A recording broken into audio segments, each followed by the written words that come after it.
Well, there it is. What am I talking about? Well, I'm going to show you through the art form of interpretive movement.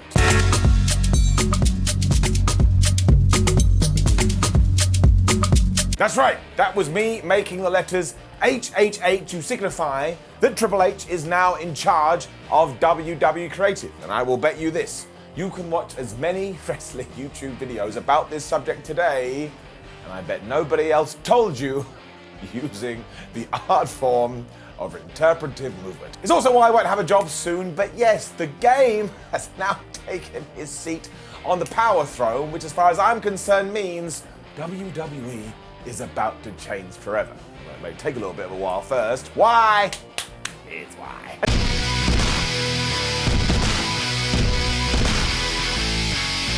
Just to draw a line under that statement, yes, Paul Levesque, Triple H, the King of Kings, the game, is now, and I shall use the quote that they used in the press release, ready to assume all responsibilities when it comes to WWE Creative. And this is just absolutely wild to me. Imagine you went in a time-traveling machine and you went back to like 2005 or 2006, whenever the so-called reign of terror peaked, and you told everyone, hey, you see this guy everyone's getting mad at, he's gonna be running the damn thing in 20 or so years. People would have gone, because they wouldn't have believed it. If you want to break it right down, he is the new Vince McMahon, which is quite the turnaround for someone who around about 6 months ago almost died, and thank goodness he didn't. And no matter what you want to say about the dude, do not forget he was in charge of NXT. Now there were positives and there were negatives there, but he did build a brand and he built a fierce loyalty. And honestly, go on the WWE Network or Peacock and just find any takeover show.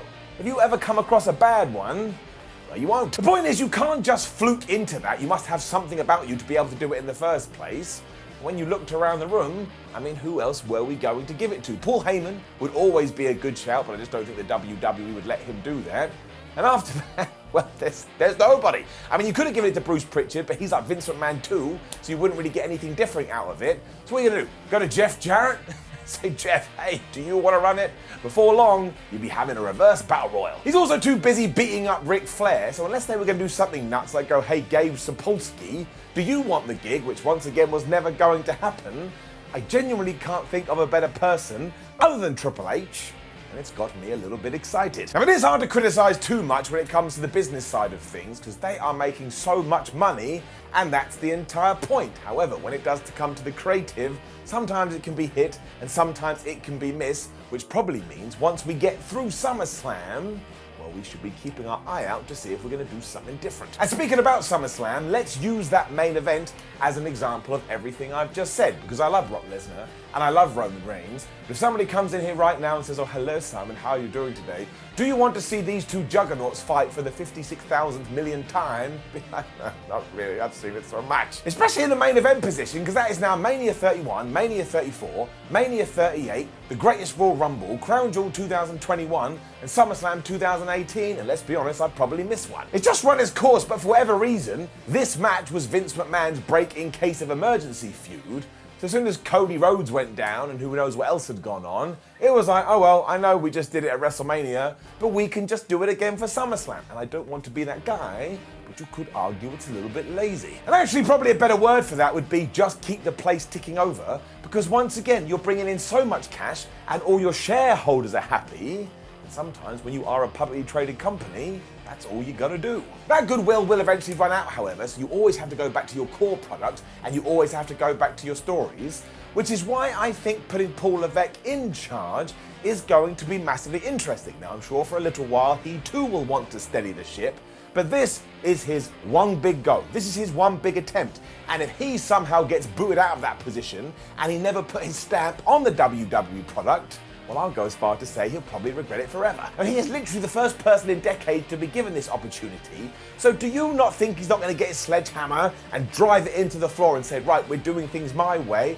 Of course he is. Otherwise, what is the flubbing point? This doesn't mean all of a sudden we're going to be getting 1 hour draws in the main event of Raw, but maybe we'll see something a little bit different when it comes to the roster or the personnel. Once again, go to NXT, Tommaso Ciampa, Johnny Gargano, Adam Cole. These were so-called smaller guys that Paul Levesque was more than happy to push, Whereas, as we know, Vince McMahon didn't like that type of wrestler. He's allowed, but sometimes it was crazy. They're absolutely not going to get treated the same way on the main roster as they would have done a few months or so ago, which means all of a sudden, the entire wrestling world should be on notice. Because if you're a good talker and you're a good wrestler, but you're 5'10" and 200 pounds, all of a sudden you could actually become WWE champion. Now obviously I am exaggerating here, but it's kind of true. This should also mean a more varied use of wrestlers up and down the card, because look, I love big guys and I love big guys slapping man meat, but do I want that all the time? Of course I don't. I want small wrestlers, and I want large wrestlers, and I want fat wrestlers, and I want wrestlers that come out wearing really cool clothes. And the best thing about wrestling has always been that if you can come up with a decent character and you're quite decent with a microphone in your hands,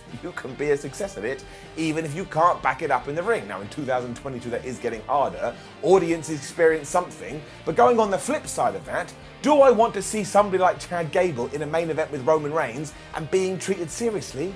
Yes, I do. And I'm not saying it's going to work. I'm not saying it's going to be the greatest thing ever, but I just want to see it happen so I can then look out across the WWE universe, which also may go and go, ha ha, it's a success. I mean, it is a 365-day-a-year business. We don't just have to use the same 8 people over and over again.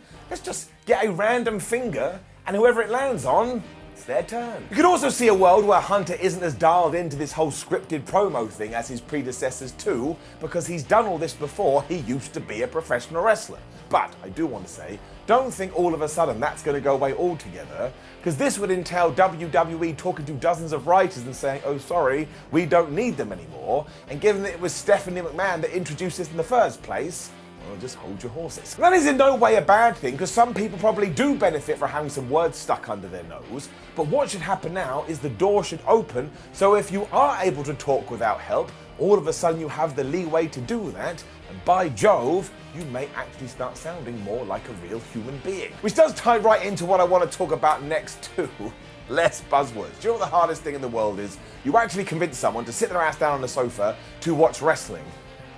First thing they're greeted with is, oh, hello WWE Universe. Can you believe that these WWE superstars are about to contend in a championship contenders match? And the other person looks at me and they say, you have just wasted 35 seconds of my life. What did he just say? I have to be like, I don't know. I really don't. They'll also throw in longest running weekly episodic TV show in history. And then before you know it, I am being shipped off to a local medical facility. And you'd also have to assume that some of the stories are going to get a kick up the rear, because as I say all of the time, on all of my videos, WWE does have a tendency to have one wrestler come out and confront the champion and go, oh, hello, I've done this 1,000 times.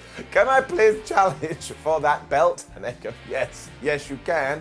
And that's all we get. Also, I just said belt. That's a word you're not allowed to say on WWE TV. I mean, it's not a massive deal, maybe just bring that back. I mean, you really have to be able to care about these people that we're seeing on the screen, and the best way to do that is to craft narratives that allow the emotion to come out of their characters. I mean, give me more cliffhangers, give me more reasons to watch, and don't all of a sudden have things vanish. Like, I'm still not over the fact that a few weeks ago, Dolph Ziggler and Bobby Roode confronted MVP and Omos, and then they didn't do anything else. So their plan was, right, here's what we're gonna do, Bob. We're gonna go to Raw, we're gonna tell MVP and Omos they're pieces of trash, and then we're gonna go home again. So basically, I just feel if I was Triple H, and I'm not, although we do share the same haircut, I am going to want to smash this in my own image, because for the first time since 1982, there has been a serious change at the top. And that doesn't happen by sticking to what you've always done. That only happens by coming up with something not necessarily brand new, but just implementing these changes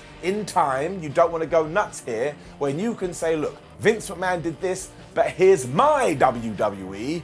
What do you think about it? And also, who even cares if it doesn't work? WWE is so big right now, they're probably going to be fine anyway. So let's just have the balls. WWE loves chatting about them recently with The Miz and Logan Paul. So let's have the balls to give it a go, and also stand by the courage of our convictions. But as the title of this video suggests, there should be no going back now, so we should strap ourselves in and get ready to be flung out the other side, which I now massively regret saying.